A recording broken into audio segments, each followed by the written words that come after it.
here from Jönköping here at DreamHack Summer. We are here after the first game we just had. Ninjas in Pajamas, able to take a game off of basically unknown. Pretty convincingly in the end, I would say. What was the story of the game for you, Lumi?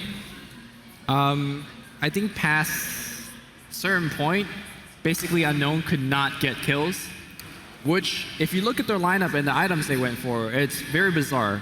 You had Alina that won second item, Shadow Blade, which is strictly a pick-off build, right? If you're going for straight damage, you go Aghanims into other stuff. You had a Lion with Hex, or Blink Hex. You had a Shaker with, eventually with the Blink Dagger. If you can't find pick-offs with that particular lineup, then either they're just ganking improperly, or the other team is playing extremely well. And I think that's the case. Which one? The latter. NiP was playing really well. It helped the fact that if anybody got ganked, their team is so mobile that Clockwork could just hook in from a mile away. Queen of Pain will blink in. So you had this huge disparity of one team not being able to get any kills. Meanwhile, NiP, whenever they went for kills, they would get it, because their team, at the same time, was also very good at pickoff. And they had Glimpse. Like, Glimpse got them so many different kills. So not only that, the game was so long that going to game 2, basically imagine you had a pub game where 20 minutes in, you knew the game is over. But you had to play for 40 more minutes. I don't know if they knew the game was over. I think they always had a chance. The problem was, when you have a Brood Mother, it's really difficult to take them Roshan fights, them early Roshan fights, and giving NiP like 3-4 Roshans, like it's... No, when they're fighting, they had a chance. But there was a good 20-minute period there was nothing happening except ganks. And at that point, they had no map control. And generally, when you have a Slark, you have very good map control, because you could deward the enemy team, but they couldn't do anything. So again, basically unknown is, I think, more of the younger and inexperienced team. And when you face like a heavy loss and a very long, drawn-out loss like that, I wonder what that's going to do to their psyches. So I'm very worried. You're very worried for basically unknown. Yeah. Well, the game, you mentioned it, there weren't that many fights, mostly skirmishes. There was actually one that stood out to Shane, and he selected that one for the drawing board with Shane Analytics.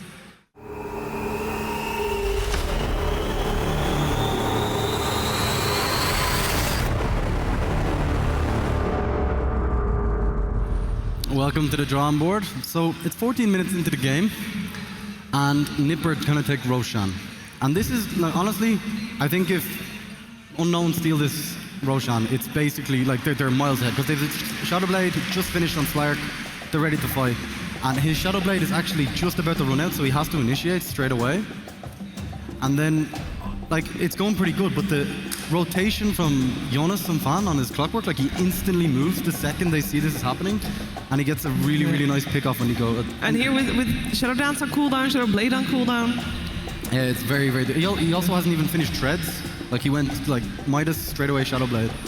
But at this point, you know, NiP get Roshan after this, then all of a sudden, their map control just keeps on snowballing out of control. Every single Roshan was very easy for them to take. Even later on in the game, we saw basically unknown smoke up to try and contest, but it was just, they were just way too far ahead. Yeah, one of the problems I thought was the case for basically unknown is they had 3 cores, and one of those was a really greedy Broodmother. Obviously farms a lot, farms everywhere. And then you've got 2 other cores that weren't able to get a lot of kills, which they normally would get, but then also weren't able to farm more of the map because there was a Broodmother already doing that. And then you've got 2 cores who are getting kills on the other side, who can have all the freedom in the world to get all the farm they want, because nobody else was that greedy. That's very true. And also, like, the later the game goes, when you have Quapper, Refresher, Hex and stuff like that, like, you can't really fight into that, especially when you don't really have, you know, they have Clockwork, they have Queen of Pain, they have all these like chase heroes that can just, if a team fight is going anyway their way, they're going to completely punish you for it, you know.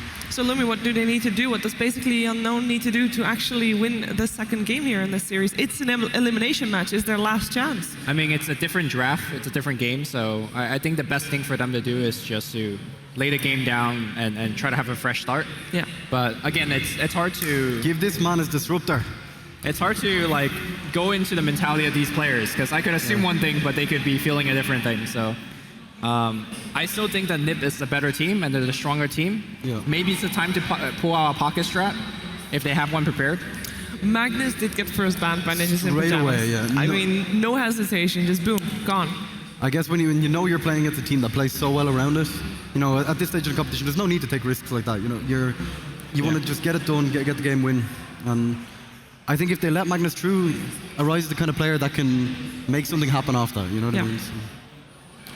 Yeah, and we talked to Arise also during the group stages, and he actually said, like, no matter how far we are behind, if I'm playing Magnus, I get confidence because one RP can turn the entire game around. Oftentimes it's 2 RP at the end of the game because you get pressure. So true. Yeah, I think, I mean, there's other big playmaking heroes like that in the game. Yeah. So it doesn't just have to be Magnus. I do have to say though, Arise played really well in the laning stage. Yes, he did. Yeah. I think he outlaned the TA for at least the first couple levels. In fairness, Stomanen on his line was kind of putting pressure on TA quite a lot. So I mean, I think the team in general, they had like really good moments. Like when the TA was pushing high ground, there was like 2 4-staff intermediate Hex. Yeah.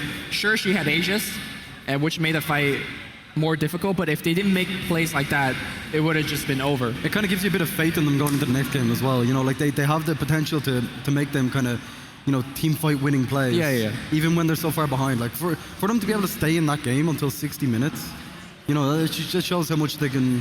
So you said 2-1 BU. I did. No. Yes, Did you I? did. Okay. Yes. Trying to backpedal a bit. Okay, no. And I'm on 2-0 NiP. I believe in your Rise. Show me. After you both said your predictions, I just went straight into the draft, so I didn't make a prediction. I noticed that actually. It's good. Do you want to make a prediction now? Well, I still like. I'm thinking Ninjas in Pajamas is gonna win. They looked very convincing, and I mean, not only did they have I like their draft a bit better overall. I like the way they played it a bit better. But I think even if they would have given more to basically Unknown, I think they still would have won. All right. But, you know, it could have gone different. And I really think they need one of those heroes that can fight very well from behind, because they have to... I think Disruptor is honestly key for them. I think having that like team fight kind of control at all stages of the game, and like just that glimpse as well, it just allows you to get these early pickoffs. You know, like straight away in the game. You know, you just rotate mid, glimpse them back. It's very simple and straightforward. A hero would suggest, which, again, I'm not telling them this, and they're not going to listen to me when I tell them this, but like in general theory crafting, I think Zeus is an excellent hero in many reasons.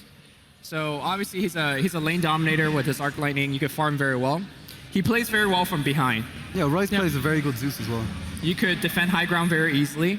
Every time you ult, you just get perfect vision, and we saw in the last game, vision was a huge problem. Yeah. So, and I just think you could play him as a support, you could play him as mid lane, very versatile in the drafting phase, a ton of damage output.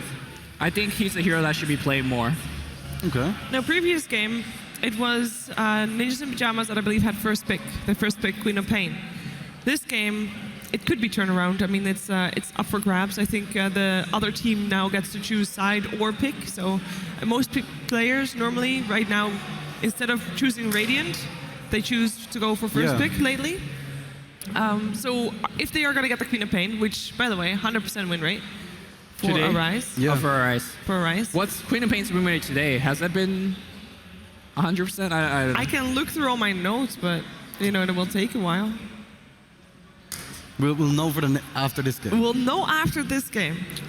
All right, so I think going into this draft as well, if you're basically unknown, you gotta just take a breather. And like I saw them all walk out together. They went outside and they were just like, all right, let's have a chat. You know what I mean? I want to actually say that we are probably having the best stage for that, because any other team of different disciplines of esports here, they don't have this door to outside so fast. So if they actually want to go outside, they have to go through massive fans who want to get their signatures. But here, like, they can just go straight out, get a bit of fresh air, and then come back and indeed be refreshed. Wait, Relax is nodding. He's ready. He is so ready.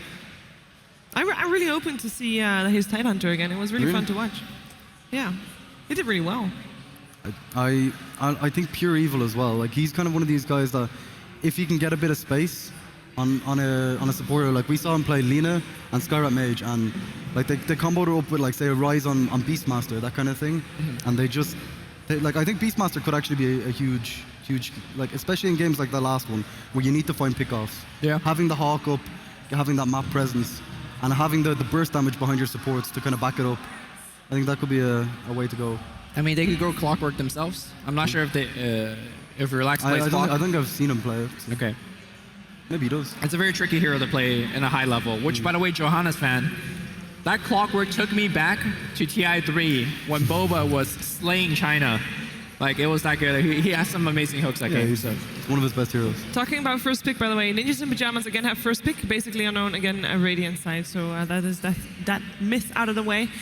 We also have the draft going on. This is how I know that. And of course, for the draft, we're going to go over to our casters. It is Draskol as well as Synderen here for our second game at Burning United taking on Ninjas in Pajamas.